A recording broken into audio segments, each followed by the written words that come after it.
Era 1992 cuando comenzaban los descuentos del siglo y una cumbre global de científicos advertía que la Tierra se estaba calentando y sus consecuencias podrían ser desastrosas. Hoy, en 2024, más de 3 décadas después, la profecía se ha vuelto realidad. Calores intensos, sequías, deshielos y fenómenos naturales cada vez más extremos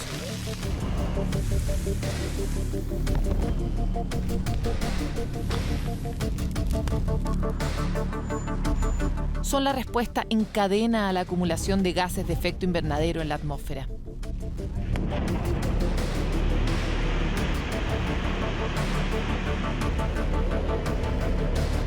El calentamiento de la Tierra ha sido la mortal consecuencia de una economía impulsada por combustibles fósiles como el petróleo, el carbón o el gas.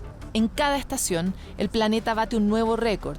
Sin ir más lejos, la Organización Meteorológica Mundial señala que 2023 no solo fue el año más cálido desde que existen registros, además fue el periodo con temperaturas más altas en el océano, variaciones excepcionales en las corrientes marinas, aumento del nivel del mar, pérdida del hielo antártico y retroceso de los glaciares. La situación se agrava, además, si contemplamos los datos entregados por el Servicio Copérnicus de Cambio Climático, que señaló que entre febrero de 2023 y febrero de 2024 se superó la barrera de los 1,5 grados Celsius por sobre la temperatura preindustrial cada mes y de manera consecutiva. El problema es gravísimo, pero la solución es increíblemente compleja. ¿Cómo transitamos rápido de una economía basada en combustibles fósiles a una enfocada en energías renovables? Somos una civilización que ha evolucionado gracias a estos combustibles y que ahora debe encontrar un nuevo rumbo y adoptarlo a toda velocidad.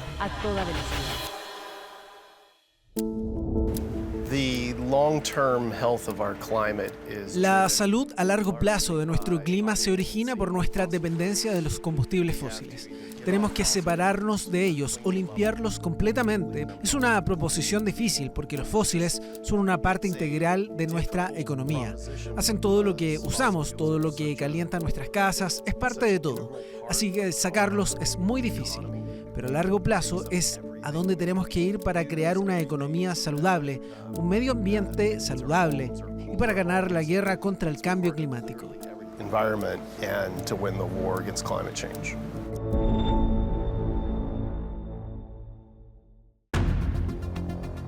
Sin embargo, la humanidad ya está tomando acuerdos para avanzar en este camino y una medida táctica es trabajar primero el problema del metano.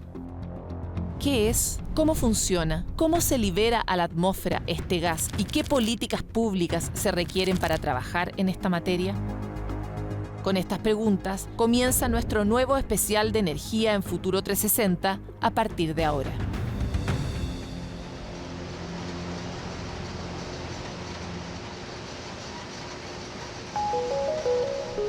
Para comprender más sobre este gas, debemos antes mirar algunos datos de contexto. Así lo explica Alex Godoy, uno de los científicos chilenos que participa del informe del Panel Intergubernamental para el Cambio Climático. Nosotros acabamos de tener los últimos meses por encima de un promedio de temperatura de 1,5 grados, algo que no debiéramos haber cruzado hasta un par de años o décadas más. El problema que tiene 1,5 grados es que va a afectar a nivel amplio en términos económicos, porque los cultivos, primero un tema de que vamos a perder ciclos hídricos, se ha alterado lo suficiente, vamos a tener escasez hídrica, vamos a tener fenómenos climáticos extremos, pero también vamos a tener problemas productivos a nivel de alimentos. Y esa es solo una de las caras, la que más podría afectarnos a nosotros, pero tiene un correlato dramático en la pérdida o extinción total de otras especies con las que compartimos la Tierra, la degradación de ecosistemas completos, la acidificación de los océanos, entre otros.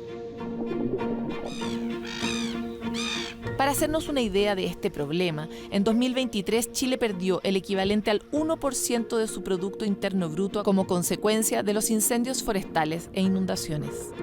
Entonces, no es un problema del futuro, es un problema real de hoy día. El cambio climático se transforma hoy en día en riesgos climáticos, que para un país como Chile, que es altamente vulnerable al cambio climático, significa un costo económico importante. afecta a muchos negocios, las posibilidades de desarrollo, de certeza, es incompatible con el desarrollo sustentable. Por lo tanto, tenemos que hacernos cargo tanto de las emisiones de efecto invernadero como de la adaptación. Para Chile, la adaptación al cambio climático, dado nuestros niveles de vulnerabilidad, es muy importante. Es decir, toda la vida sobre el planeta, incluyendo la nuestra, está siendo afectada por este aumento en la temperatura. Y la intensidad de este calentamiento tiene un nombre. Históricamente, el calentamiento global ha sido, de la última década, en torno a 1,1 grados con respecto a valores históricos. Lamentablemente, este último año fue 1,5 grados. De ese 1,1 grado de calentamiento, cerca de 0,5 se debe al metano.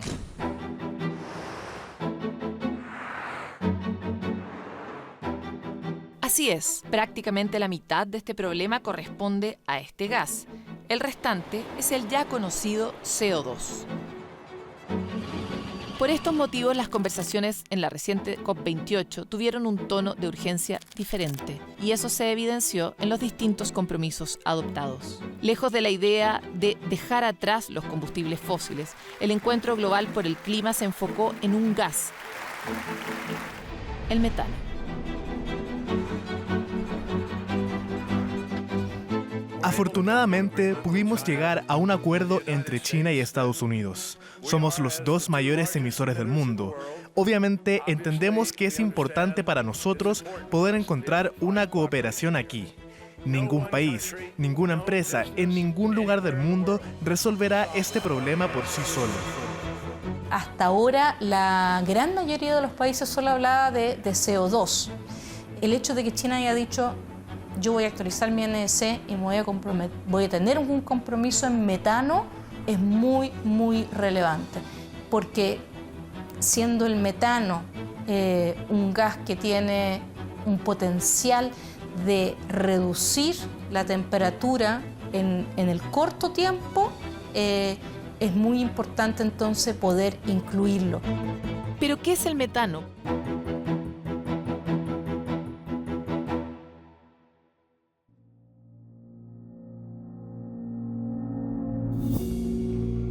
¿Cuál es su verdadero impacto? ¿Por qué tenemos que tomar medidas ahora? A continuación, intentamos responder estas preguntas. El metano es un hidrocarburo, el más simple que existe. Contiene un átomo de carbono y 4 de hidrógeno y es el principal componente del gas natural que es utilizado principalmente para producir energía eléctrica y calefacción. Al quemar gas natural, que contiene metano, se emite otro gas de efecto invernadero, el CO2. Es decir, al usar gas, este produce emisiones de metano y emisiones de CO2. Pero el metano también se genera como efecto de la descomposición de la materia orgánica, como los restos de alimentos o el estiércol, y por la digestión de los animales de la industria ganadera. La mayor parte del calentamiento global es responsabilidad del CO2, cuyas moléculas permanecen entre 300 y 1000 años en la atmósfera. El ciclo de permanencia del metano, en cambio, es mucho más corto, pues sus moléculas permanecen en promedio 12 años. Por lo tanto, si bajamos sus niveles hoy, podremos ver resultados muy pronto y reducir en 0,5 grados la temperatura de la Tierra. En un contexto de calentamiento en alza y con niveles muy peligrosos, abordar el problema del metano parece ser una buena estrategia para frenar la temperatura y reducirla a gran velocidad. Para hacernos una idea más simple de la diferencia entre ambos gases, utilizaremos la siguiente analogía. El CO2 es como calentar una habitación con un radiador. Si este se apaga, la habitación se mantendrá con temperatura alta por mucho más tiempo. En cambio, el metano es como calentar con un soplete. La habitación gana temperatura mucho más rápido. Sin embargo, cuando se apaga el aparato, la temperatura baja drásticamente. Es por esto que la acción climática está trabajando directamente con el metano para lograr enfrentar de manera drástica el calentamiento global. Y por tanto es como ponerle freno a mano al calentamiento global, entendiendo que estamos en una etapa de urgencia. Had we Si hubiéramos sido capaces de reducir el CO2 tal y como lo necesitábamos en los últimos 30 años, dudo que nosotros estaríamos teniendo esta conversación ahora. Pero el problema es que no hemos reducido los niveles de CO2 lo suficiente para prevenir el calentamiento global. Y ya estamos viendo desastres climáticos en todo el mundo, como incendios, inundaciones, supertormentas, el alza en el nivel del mar. Ya hay cosas que han empezado a ocurrir. En pleno siglo XXI, este gas es responsable del 45% del calentamiento global reciente, acelerando y agravando la actual crisis climática. De acuerdo a cifras de la Administración Nacional Oceánica y Atmosférica, el metano, junto con el CO2 y óxido nitroso, han aumentado sus emisiones durante 2023. La ciencia del metano como fenómeno climático realmente solo surgió en el año 2000. Así que, es decir, son 24 años después. Así que es realmente emocionante para nosotros, quienes hemos estado trabajando en esto desde hace tanto tiempo. Pero la parte más emocionante son las acciones que la gente está empezando a tomar. Las acciones, tanto con dinero, la gente poniendo dinero en la mesa para apoyar a países y gobiernos subnacionales a tomar acción, pero también con las políticas que la gente está poniendo en la mesa. En el marco de la COP28, China y Estados Unidos decidieron incorporar este gas en sus planes de acción para enfrentar la crisis climática, comprometiéndose a reducir en un 70% sus emisiones para 2030. Esto se suma a un compromiso previo acordado en la COP26 en Glasgow 2021. Es el Compromiso Global de Metano, que tiene como objetivo reducir las emisiones mundiales de metano a menos de un 30% para 2030. A este acuerdo ya han suscrito 157 países y la Unión Europea.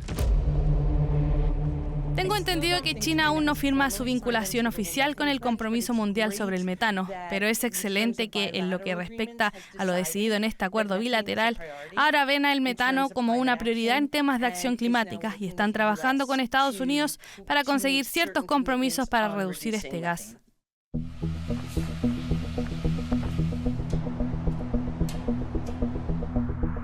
No es un hecho aislado. Es una demostración de la urgencia y preocupación pública sobre la necesaria reducción de estas emisiones. Lo desafiante es que el metano se produce de forma artificial y natural, lo que nos obliga a comprender sus diversas fuentes para abordar las soluciones. En términos químicos, esa producción viene de la quema de combustibles fósiles, el carbón, petróleo y gas natural. Las fuentes biológicas son, por otro lado, la fermentación o la metanogénesis, que en palabras simples son los seres vivos y muertos que generan metano por descomposición o procesamiento de alimentos. Nosotros los humanos o los animales rumiantes, como las vacas, producimos este gas por el simple hecho de comer. Nuestros desechos orgánicos al descomponerse o la misma naturaleza cuando muere también lo hace. El asunto es que ahora lo hacemos de manera industrial y masiva, lo que ha tenido un enorme impacto en la atmósfera. A nivel global, el 40% de las emisiones de metano provienen de la agricultura. Le sigue el sector energía con el 35% y luego el sector residuos con el 20%. El 5% restante proviene de otras fuentes. En Chile, a diferencia de lo que ocurre en el mundo, la principal fuente de emisiones corresponde al sector residuos con el 48%. Le sigue la agricultura con un 39% y finalmente está el sector energía con el 11%. El metano que producen todas estas áreas es responsable del 14% de las emisiones totales de CO2 equivalente de nuestro país, es decir, 15 millones de toneladas de metano cada año. Por eso revisaremos todos los casos. Comenzaremos analizando el problema desde lo más pequeño a lo más complejo y siguiendo con el enfoque que se ha dado a nivel global en torno a la descarbonización, revisaremos los combustibles fósiles. El problema es que las emisiones provienen de distintas fuentes. Una de las fuentes es obviamente la extracción del gas. La extracción de combustibles fósiles viene con el metano porque es parte de la formación de combustibles fósiles junto con el carbón, petróleo y gas natural. Como explican los expertos, la sola explotación de los combustibles fósiles produce metano. Sin embargo, en cada área su emisión es distinta.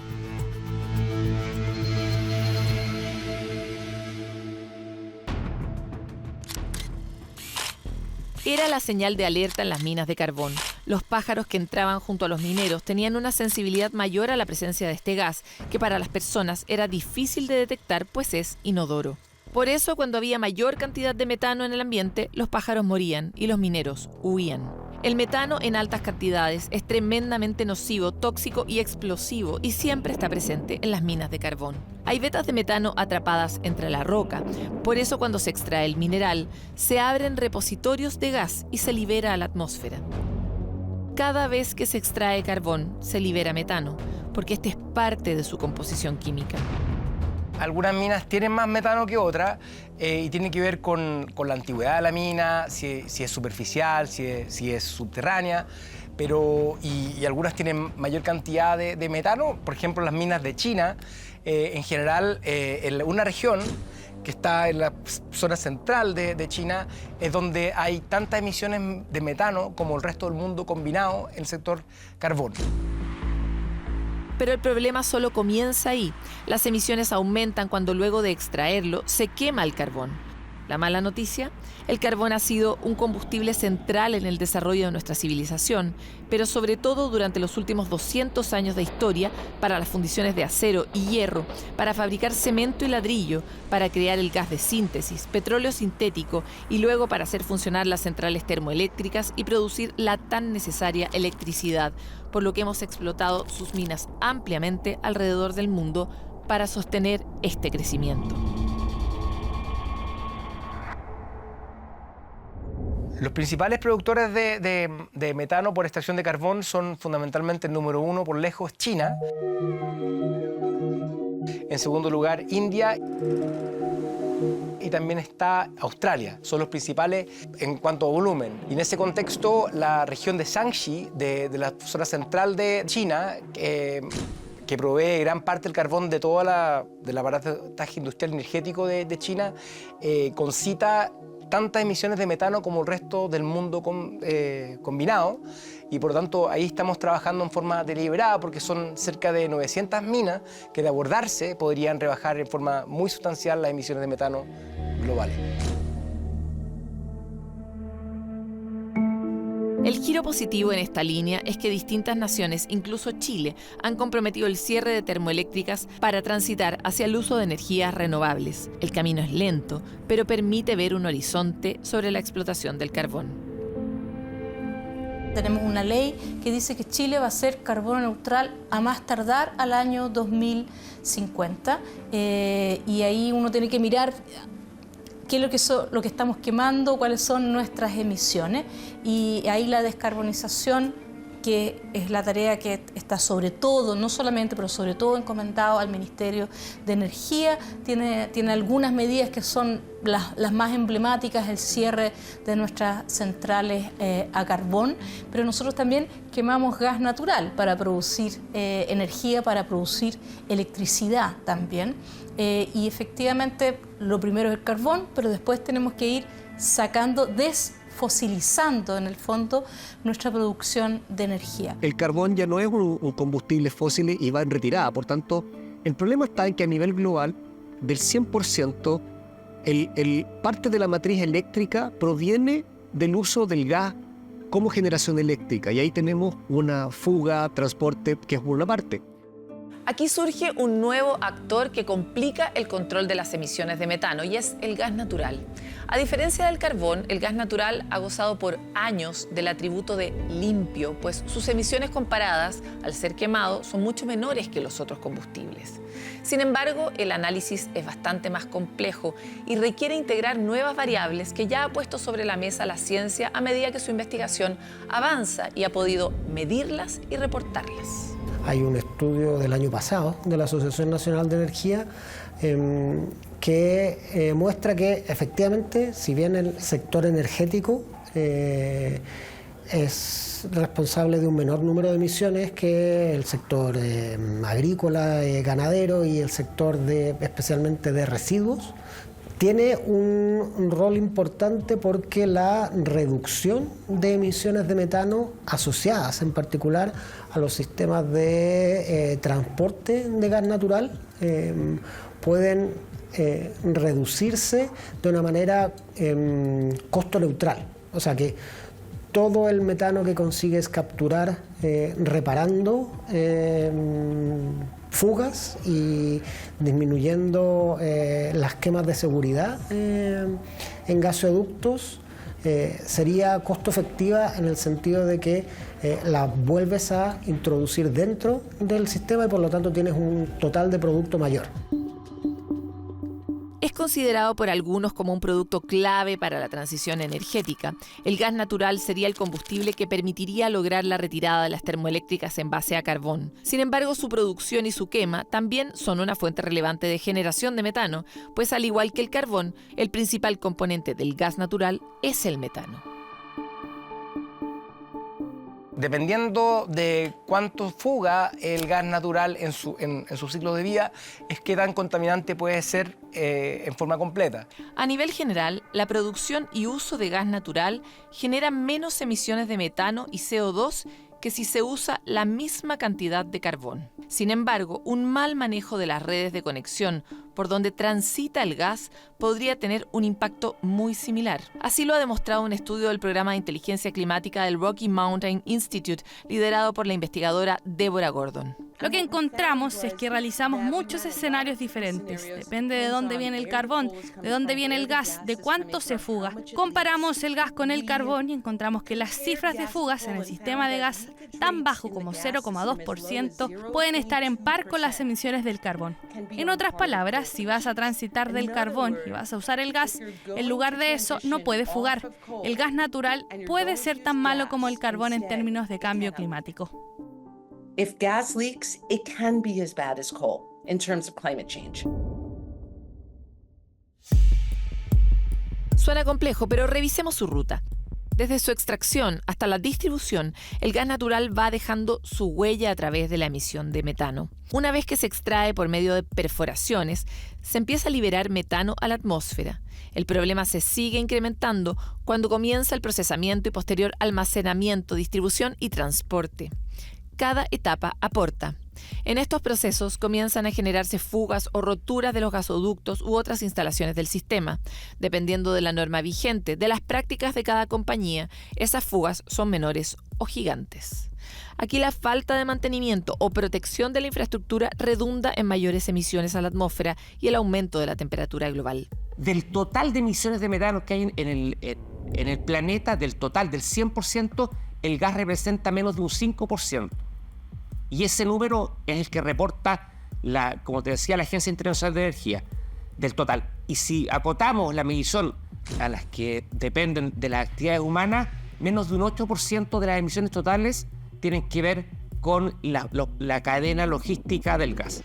Primero, nuestro uso del gas natural es mucho menor que el caso en el que se pone la Agencia Internacional de Energía.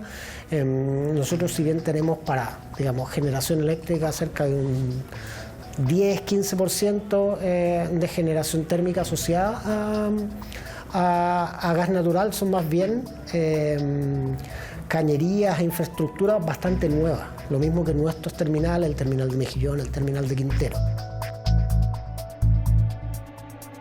En Chile, la industria del gas natural ha ido creciendo en los últimos años.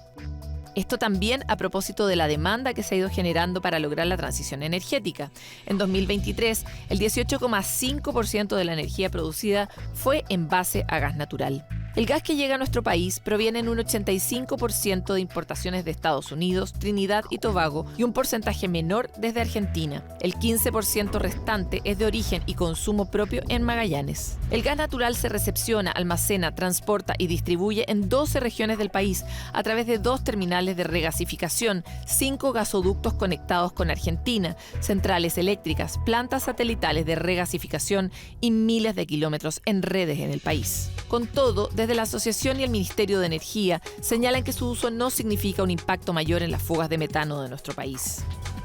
Tenemos infraestructura muy reciente que está siendo monitoreada con los procedimientos más modernos de testeo y por lo tanto las fugas existentes son mínimas, pero a pesar de eso las distintas empresas están abocadas a tener registros de las mismas y poder minimizarlas. Pero hoy en día ni siquiera los registros oficiales, que como te decía, lidera el Ministerio del Medio Ambiente, aparecen registros importantes, relevantes de emisiones de gas en nuestro país. Se están recién levantando esas mediciones respecto de Chile. Lo que sabemos es en términos generales como los indicadores globales. Y yo no quiero disminuir la importancia. Efectivamente, el sector de energía en tema de metanos tiene un rol que cumplir, pero con las prevenciones que te menciono. Nuestra industria del gas natural es relativamente más pequeña que la del resto del mundo y nuestra infraestructura es relativamente más nueva. A propósito de su rol en la transición energética, se proyecta que aumente el consumo de gas natural no solo en Chile, sino en el mundo. ¿Cómo se garantiza que este aumento en el consumo no signifique un impacto mayor en las emisiones? ¿Es posible mantener las fugas en un porcentaje mínimo aún aumentando su consumo? Las empresas que forman parte de la industria del gas en Chile y en particular de nuestro gremio están embarcados en iniciativas al alero de las Naciones Unidas que son muy recientes y que establecen métricas de medición, de reporte y de reducción de emisiones de metano que están siendo implementadas. Pero las fugas no solo se dan a nivel industrial. En 2022, un equipo de investigadores de la Universidad de Stanford midió las emisiones generadas en 53 casas en California. El objetivo era comprender el impacto de los gases que emanan de las calderas y cocinas. Para lograr la medición, los expertos sellaron las habitaciones y registraron las emisiones. El resultado fue que alrededor del 1,3% del gas que se utiliza libera metano sin quemar. El problema es que las calderas emiten la mayor cantidad de emisiones cuando están apagadas. Ahí se encontró entonces que el efecto de estas, solamente de las fugas de metano, que es uno de los gases de efecto invernadero involucrados en la cocción, en la cocción de alimentos usando el gas, solamente las fugas de metano significan alrededor de 500.000 vehículos, el equivalente del efecto de calentamiento global de 500.000 vehículos en los Estados Unidos. Entonces, ahí se dieron cuenta que obviamente es un tema no menor cuando uno habla solamente de las fugas que se producen cuando uno cocina con el gas. Esto provocó una discusión importante en Estados Unidos, generando incluso cambios regulatorios. En los Estados Unidos, en Nueva York, por ejemplo, se sacó en base a las investigaciones recién una prohibición de conexión de gas para edificaciones nuevas. Entonces ahí ya se tomó este paso a decir, no, queremos hacerlo bien y queremos tener edificios eléctricos con artefactos eléctricos que nos aseguran que este tipo de situaciones de emisiones globales y locales no estén ocurriendo.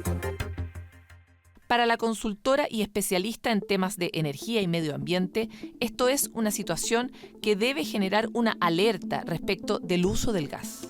De hecho, ella liderará, en conjunto con la Fundación Futuro Latinoamericana y universidades de Colombia, Brasil y Chile, próximamente un estudio que va a medir las emisiones en 45 casas en Santiago y Temuco, incluso utilizando los mismos artefactos que se usaron en el estudio de Estados Unidos. Se ha dicho que gas natural ciertamente tiene emisiones menores que el carbón y por lo tanto se ha visto como mejor que lo que teníamos. Pero sí, también hay emisiones involucradas en la quema de gas natural y como vemos ahora en estas investigaciones en los Estados Unidos y que estamos probando ahora también medir esto en el contexto de Chile, también hay fugas de metano que se adicionan a el tema de las emisiones de CO2 con la quema del gas. Así que hay un montón de riesgos de salud y de seguridad con el gas en las casas que deberían ser considerados, especialmente ahora que hay alternativa a estos equipamientos con cocinas de inducción que pueden funcionar con el poder renovable y con calentadores de agua cálida eléctrica y calentadores de agua cálida solar.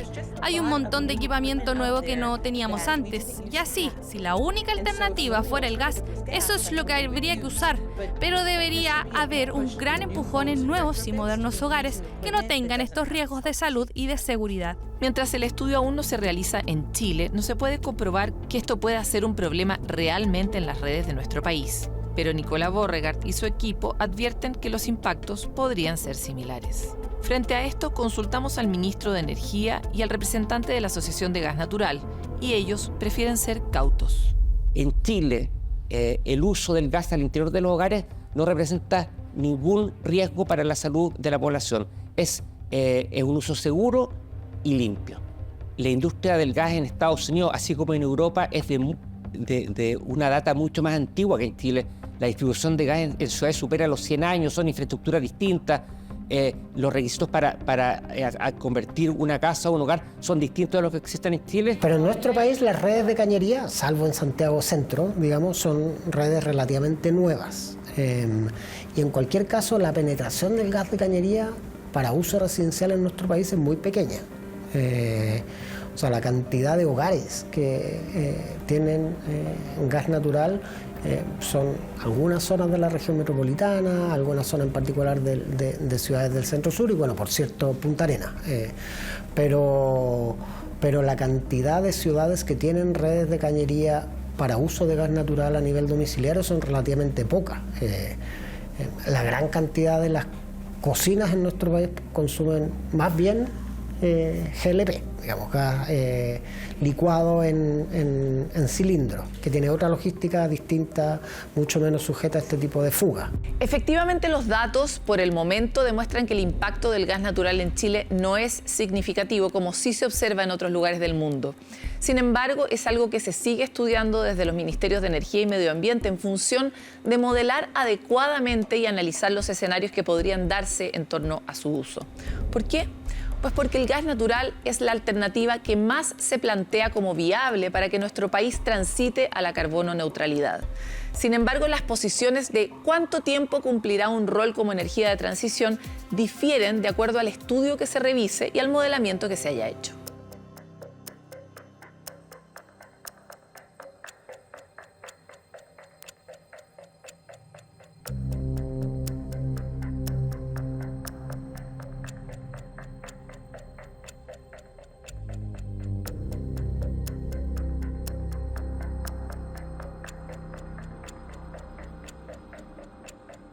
Chile ya ha presentado objetivos para su plan de descarbonización, importante tanto para las emisiones de metano como para las emisiones de CO2. Dentro del plan de acción se considera que a 2030 se retiraría por completo el carbón de nuestra matriz energética, quedando las hidroeléctricas y las plantas en base a gas natural, tomando así un rol central como combustible de la transición. Situación que, advierten algunos expertos, podría seguir teniendo impactos en el medio ambiente. El movimiento global es hacia buscar fuentes de gas natural de menores emisiones, pero tienen que ser valores medidos y no autodeclarados. Nosotros no tenemos ninguna garantía de que la transición energética va a ser buena para el medio ambiente y el clima si es que no sabemos de dónde viene este gas natural y qué niveles de fuga tiene. Entonces, por ejemplo, si esto viene de Vaca Muerta de Argentina, si Argentina no tiene verificación independiente de cuáles son esas tasas de fuga, no tenemos garantía de decir que es una transición positiva para el clima. Entonces, hace una década quizá el gas natural se podía haber visto como un puente desde un mundo contaminante de carbón hacia la renovable. Pero han pasado 10 años y hemos demorado más en actuar. El reemplazo de otros combustibles ha sido paliado por otro gas de efecto contaminante. Entonces hemos visto que, claro, la gente piensa que es más limpio y obviamente es más limpio en comparación con otras fuentes, pero hoy día está siendo la principal fuente. Entonces hace 10 años atrás nadie de nosotros hablaba de descarbonización en términos de incluir el gas natural porque no tenía una injerencia tan grande como la tiene el petróleo, el diésel principalmente o el carbón. Hoy día en los inventarios, el gas natural o el gas de petróleo que se extrae a partir del fracking tiene una relevancia preponderante. Entonces la señal de alerta ha sido de que al final la economía se ha ido, en vez de reemplazar estos energéticos fósiles, ha ido a su reemplazo en otro fósil. ¿Es posible no depender del gas natural para lograr la transición energética y de mantener su rol en la transición? ¿Cuántos años más permanecerá en nuestra matriz? Yo creo que mientras menos mejor, pero creo que es importante abrirse a la opción de que tiene que coparticipar, ¿ya?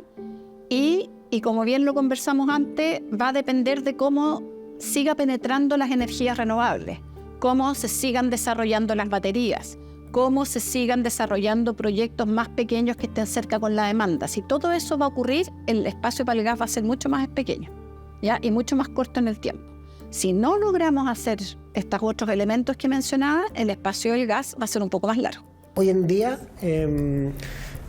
el principal sustituto efectivamente es el gas natural, y mientras no tengamos un sustituto distinto, ese, digamos, es nuestra ruta que combina de mejor manera la seguridad del sistema con la disminución de emisiones, lo que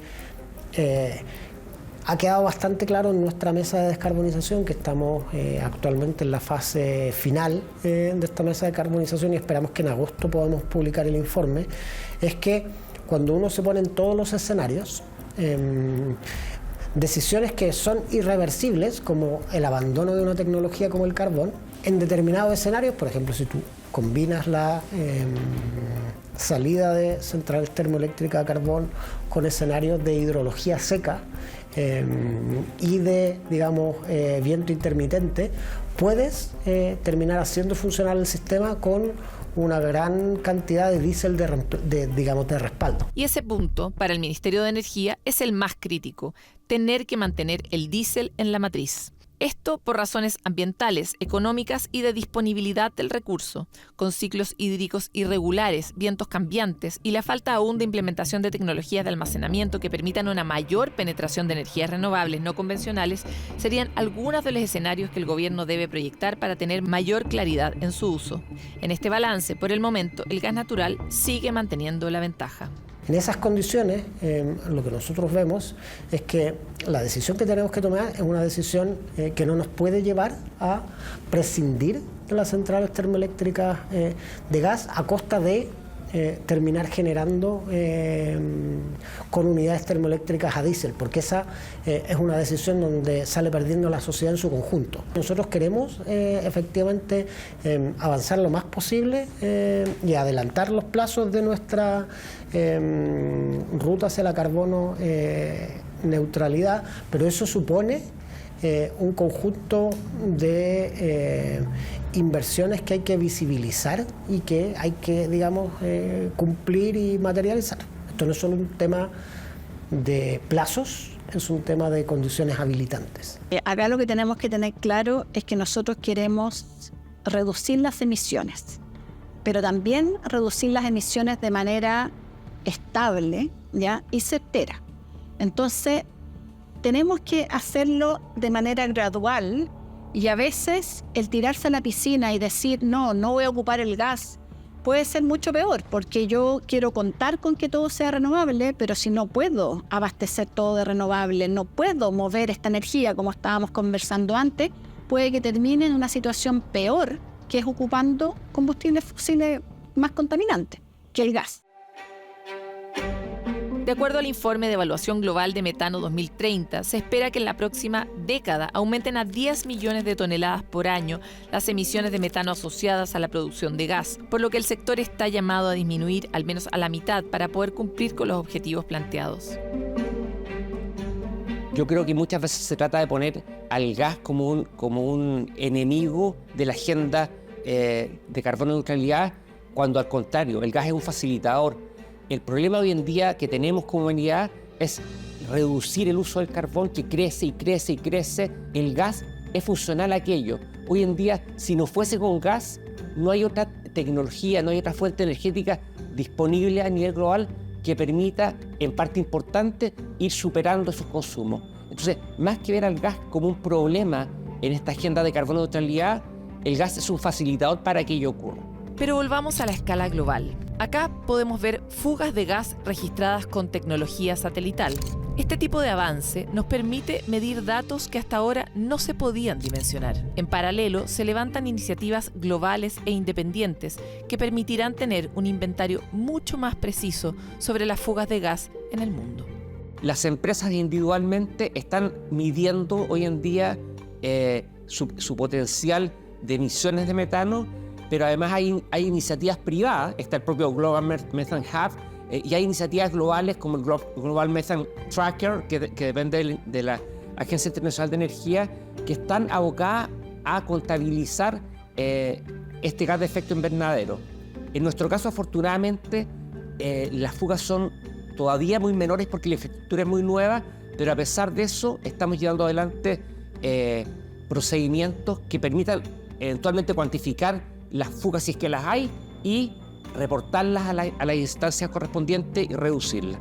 Según la Agencia Internacional de Energía, el 75% de las emisiones de metano del sector de los combustibles fósiles pueden reducirse con la tecnología existente.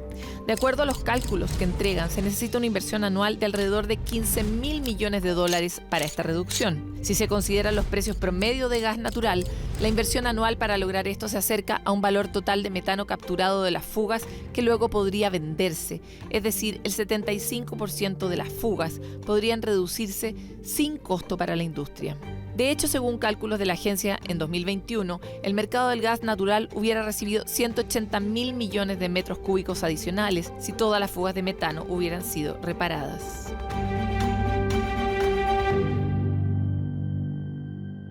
Entonces lo que uno está pidiendo no es que dejen de ganar plata, al contrario, podrían ganar más plata, pero su cortoplacismo y su avaricia y su ambición hace que ellos simplemente no hayan postergado estas inversiones de tapar la fuga, porque era más rentable simplemente extraer más petróleo y gas. Entonces estas medidas han sido postergadas. Por lo tanto, tenemos la tecnología. El problema está en que para poder forzar a la industria a la implementación de estas tecnologías tenemos que tener o incentivos económicos o incentivos regulatorios que sean en un fondo un poco más zanahoria y garrote. Y eso ya no depende de la técnica, depende de decisiones políticas y regulatorias en términos de que la industria te lo va a transferir a costo y va a decir que va a salir más costoso, pero por otra parte el gobierno tiene que hacerlo porque tiene que cumplir con su meta de reducción y así sucesivamente se genera un ciclo, pero eso ya se escapa a la técnica. ¿Podemos hacerlo? Lo podemos hacer. Y así con las tecnologías que tenemos hoy podemos obtener un corte de 0,3 grados Celsius en el calentamiento que estamos sintiendo ahora mismo. Y 0,3 no suena como mucho. Si reducimos esa cantidad, lo veremos, lo reconoceremos. Y eso es realmente emocionante de ver.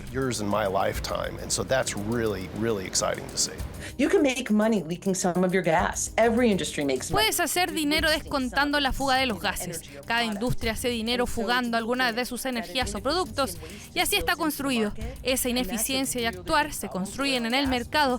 La idea de mostrar a los operadores dónde se están registrando esas fugas debe ser una gran prioridad.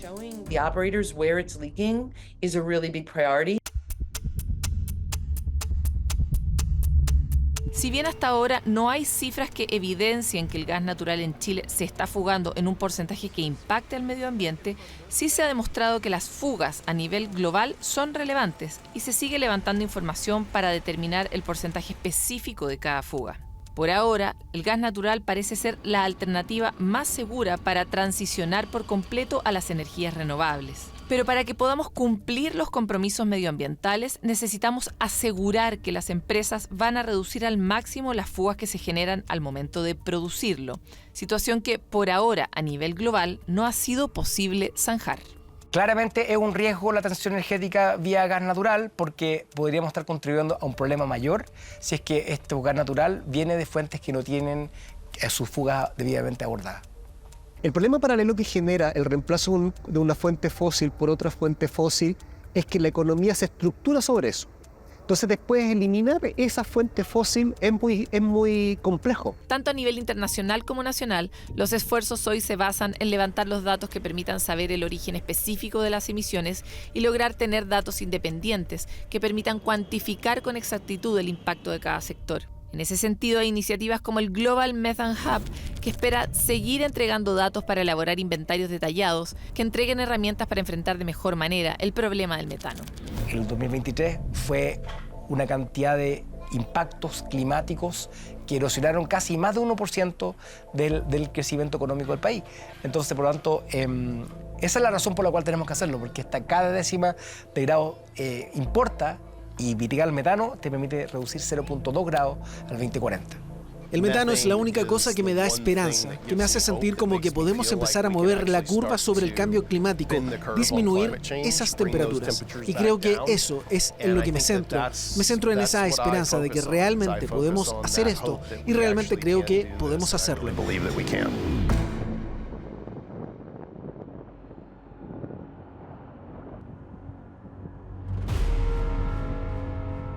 El objetivo es claro, pero también urgente. Los récords de temperatura mundial no son más que la evidencia irrefutable de un calentamiento que se incrementa. Como hemos revisado hasta ahora, los esfuerzos iniciales apuntan hacia la complejidad de los combustibles fósiles, con alternativas que podrían facilitar y acercar el sueño de la transición energética.